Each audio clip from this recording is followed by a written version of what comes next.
guys, nandito ako ngayon sa rooftop guys. Nagdidilig ako dito sa mga tanim namin dito na kamote.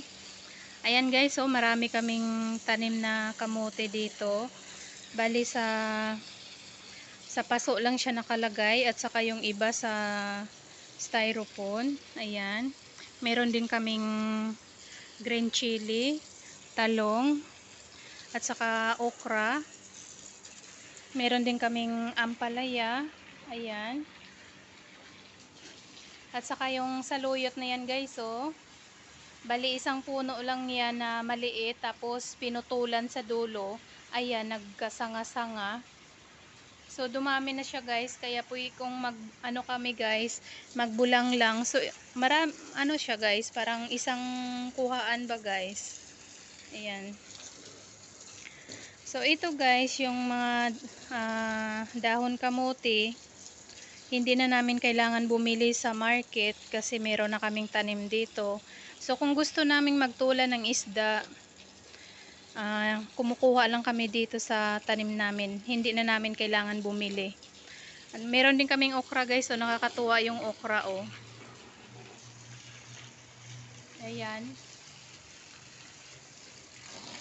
At saka yung okra na guys, nakailang beses na rin kaming harvest niyan. Ayan. At saka yung pag-garden namin dito guys, bali matagal na rin ito. Bali 10 years na kami dito nakatira. So siguro guys mga 8 years na rin itong ang pananim namin. Parang nakakita ako guys ng akala sorry. Akala ko kasi guys laman ng kamote. At saka guys, may laman din kaya to minsan guys. Pag kapag matagal na guys, itong kamote na ito, pag huhukayin namin, meron na siyang laman. Kaya nilalaga din namin ang laman nito. So, ayan guys, nakakatuwa.